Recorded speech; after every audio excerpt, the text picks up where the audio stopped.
అధ్యక్ష ఒక నిమిషం వినాలి సార్, మంత్రి గారు వినండి. అధ్యక్ష, కర్ణాటక, మహారాష్ట్ర, తమిళనాడు, ఆంధ్రప్రదేశ్ సహా దేశంలో ఎక్కడా కనిపించని ఆర్థిక మాంద్యం ఇవాళ తెలంగాణలో మాత్రమే ఎందుకుంది? అంతా నాకే తెలుసు, అందుకే అంతా నాకే తెలుసని ఈ ప్రభుత్వం, ఈ ముఖ్యమంత్రి గారు అహంకారంతో, అజ్ఞానంతో, అనాలోచిత నిర్ణయాల వల్ల రాష్ట్ర ఆదాయం కుంటుపడ్డది.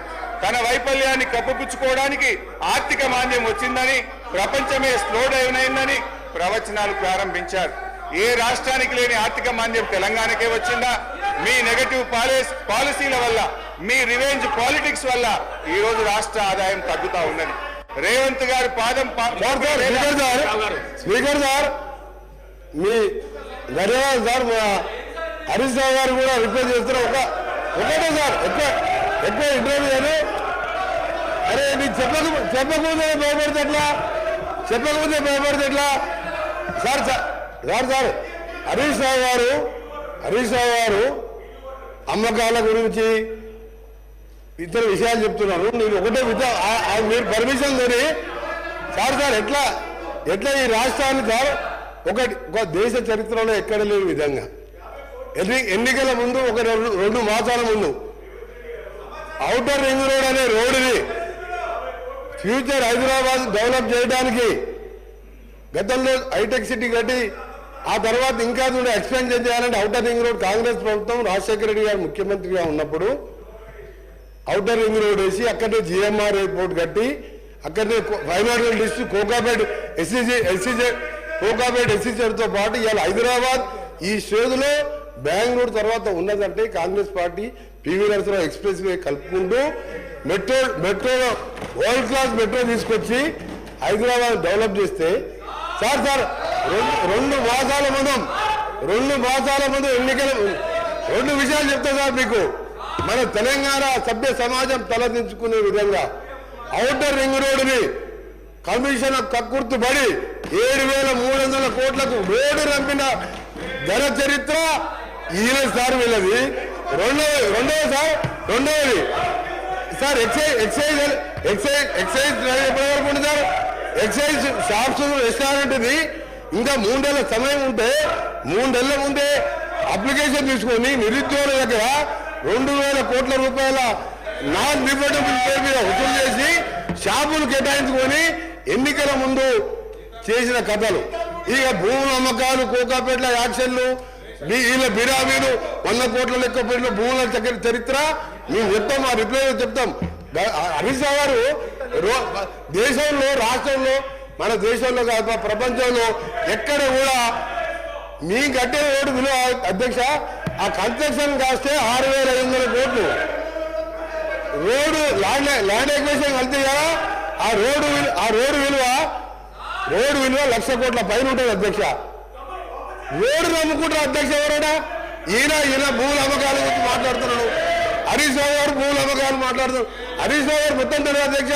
హరీష్ రావు ముందు పెట్టి మాట్లాడిపిస్తారు, వెనక నడిపించే 2-3 ఉన్నారు. హరీష్ రావు మొత్తం తెలియదు. దయచేసి మీ చరిత్ర తెలుసుకొని మాట్లాడండి.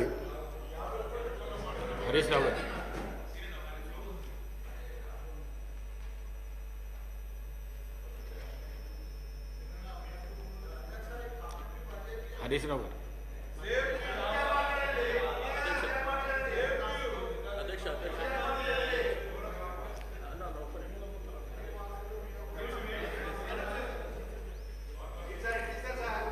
శ్రీనివాస్ యాదవ్. అధ్యక్ష,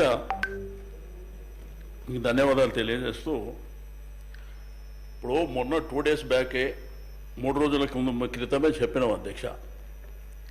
ఇప్పుడు బడ్జెట్ మీద మాట్లాడాలనేటువంటి మీరు అవకాశం ఇచ్చారు అధ్యక్ష. దయచేసి గౌరవ డిప్యూటీ సీఎం గారు, అదేవిధంగా శాసనసభ వ్యవహారాల మంత్రి గారు వారు కూడా ఇక్కడే ఉన్నారు.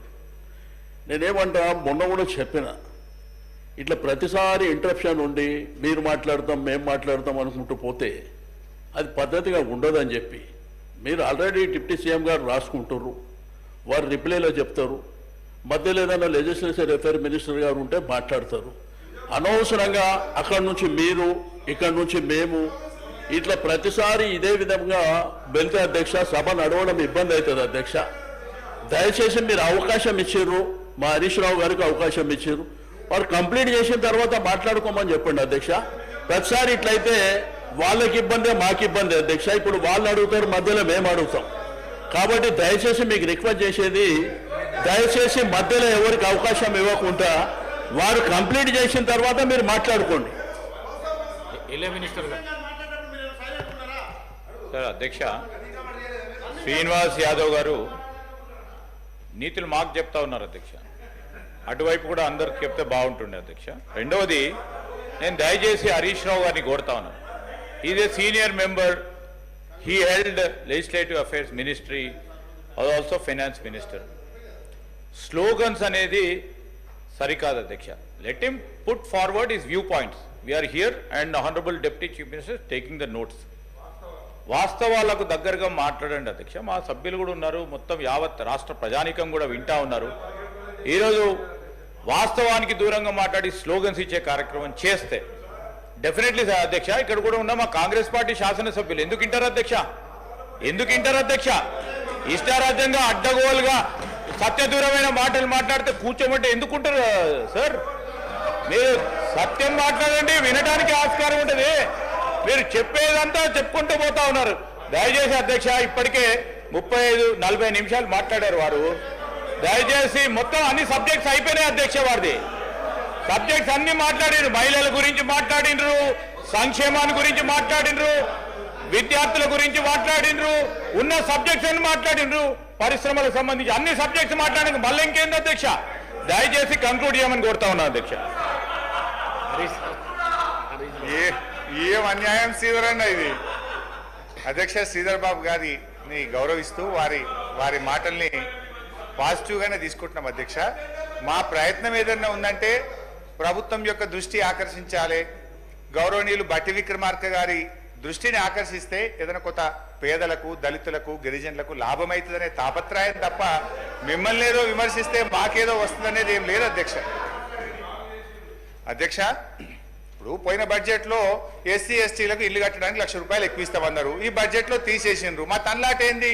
బట్టి గారి దృష్టిని ఆకర్షించడం ద్వారా ఈ రాష్ట్రంలో దళిత గిరిజనులకు ఇండ్లు కట్టుకోవడానికి 6 లక్షలు రావాలనే తన్లాట తప్ప ఇంట్లో ఏమైనా విమర్శ ఉందా అధ్యక్ష?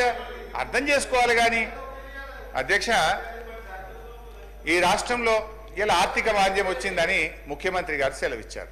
ప్రపంచమంతా ఆర్థిక మాంద్యం ఉంది, దేశమంతా ఆర్థిక మాంద్యం ఉంది, మన రాష్ట్రంలో కూడా ఆర్థిక మాంద్యం వచ్చిందని గౌరవ ముఖ్యమంత్రి గారు ఈ మధ్య మాట్లాడుతూ ఉన్నారు అధ్యక్ష.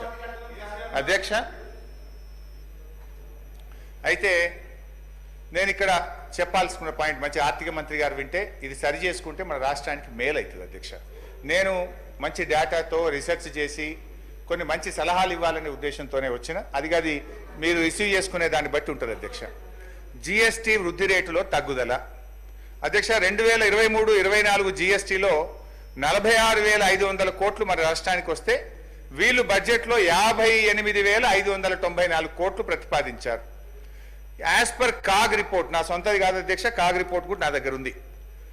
కాగ్ రిపోర్ట్ ప్రకారంగా గత 11 నెలల్లో మన రాష్ట్ర జిఎస్టీ వృద్ధి రేటు కేవలం 5.5% మాత్రమే. మీరు పెట్టుకున్నదేమో 20%. కాగ్ రిపోర్ట్ ప్రకారంగా జిఎస్టీ వృద్ధి రేటు 5.5%. అంటే దీన్ని బట్టి ఏమర్థమవుతుంది అధ్యక్ష? అంచనాలకు దూరంగా మీరు బడ్జెట్ను ప్రతిపాదిస్తున్నారు. ఎట్ ద సేమ్ టైం అధ్యక్ష, మన పక్క నుండే కర్ణాటక 10.72% వృద్ధి రేటు, మహారాష్ట్ర 12% వృద్ధి రేటు, దేశ వృద్ధి రేటు 10%గా నమోదైంది. అంటే ఆర్థిక మాంద్యం దేశమంతా ఉండాలి కదా. కర్ణాటకలో ఎందుకు లేదు? మహారాష్ట్రలో ఎందుకు లేదు? దేశంలో ఎందుకు లేదు? తెలంగాణలోనే ఎందుకుందో ఒక్కసారి మీరు ఆత్మవిమర్శ చేసుకోండి. జిఎస్టీ ప్రవేశపెట్టినప్పటి నుంచి ఏ ఒక్క సంవత్సరం కూడా తెలంగాణ రాష్ట్ర జిఎస్టీ వృద్ధి రేటు దేశం కంటే తక్కువ ఎప్పుడూ లేదు. మీ పాలనలో మొదటిసారిగా దేశం యొక్క యావరేజ్ కంటే తెలంగాణ రాష్ట్ర జిఎస్టీ వృద్ధి రేటు తగ్గడం ఇది సిగ్గుచేటు. ఇది మీ పరిపాలన వైఫల్యం అని చెప్పి నేను గుర్తు చేస్తా ఉన్నా. రెండవది, స్టాంప్స్ అండ్ రిజిస్ట్రేషన్. బీఆర్ఎస్ పాలనలో స్టాంప్స్ అండ్ రిజిస్ట్రేషన్ ఆదాయం ఇయర్ ఆన్ ఇయర్ పెరిగింది అధ్యక్ష. పెద్ద నోట్ల రద్దు, కరోనా వంటి ఆర్థిక ఉత్పాతాలను కూడా తట్టుకొని మేము ఆదాయం పెంచి చూపించాం. 2014-15 మా ప్రభుత్వం వచ్చిన మొదటి సంవత్సరంలో స్టాంప్స్ అండ్ రిజిస్ట్రేషన్ ఆదాయం 2,822 కోట్లు అధ్యక్ష. 2023-24 నాటికి మేము దిగిపోయే సంవత్సరానికి 14,588 కోట్లకు పెరిగింది. Average aggregate growth rate 25.62%. ఇది కేసీఆర్ గారి పరిపాలనపై సృష్టించిన పాజిటివ్ వైబ్రేషన్ వల్ల ఇది సాధ్యమైంది అధ్యక్ష. కాంగ్రెస్ అధికారంలో వచ్చిన తర్వాత 24-25 సంవత్సరంలో బట్టి గారి బడ్జెట్ ప్రతిపాదనలో 18,244 కోట్లు వస్తుందని అంచనా వేశారు. అయితే అధ్యక్ష ఇప్పుడు మార్చిలో ఉన్నాం.